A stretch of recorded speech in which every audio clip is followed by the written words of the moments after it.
सब्र ईमान, हुसन और मुश्किल वक्त। ये कहानी नौजवान हसन बिन फहद की है, जो ईमान, सब्र और मेहनत के साथ जिंदगी के मुश्किल वक्त का मुकाबला करता है। ये किस्सा हमें सिखाता है कि सब्र और ईमान से हर मुश्किल आसान हो जाती है और अल्लाह की मदद हमेशा साथ होती है। कहानी का आगाज सदियों पहले एक खूबसूरत शहर में हुसन बिन फहद रहता था।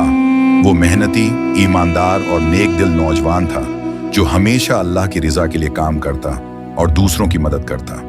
हुसन के वालिदैन ने उसे छोटे से कारोबार की तालीम दी थी और वो हमेशा ईमानदारी से अपने कारोबार को संभालता था। मुश्किल वक्त एक दिन शहर में जबरदस्त कहत पड़ा। खेत खशक हो गए, पानी कम हुआ और लोगों का पेट खाली हो गया।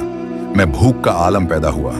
हुसन ने दिल में फैसला किया कि वो गरीबों को खाना देगा, यतीम बच्चों की मदद करेगा, बीमारों की खिदमत करेगा।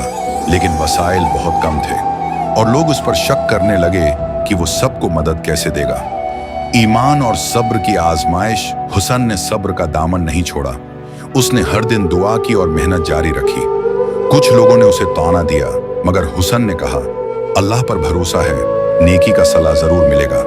अल्लाह की मदद और कामयाबी। अल्लाह की रिजा के लिए हुसन ने एक खाली जमीन खरीदी और खुद मेहनत करके उसे जरखीज बनाया।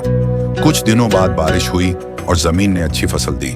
हुसन की मेहनत, सब्र और ईमान की वजह से शहर के लोग खुशहाल हुए। गरीबों को खाना मिला, यतीम बच्चों की तालीम मुमकिन हुई। अल्लाह ने हुसन को न सिर्फ कामयाबी दी, बल्कि लोग भी उसकी इज्जत करने लगे।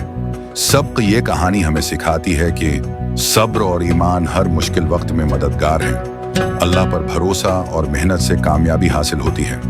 नेकी और मदद में बरकत होती है। दूसरों की खिदमत इंसान की इज्जत और कामयाबी का सबब बनती है।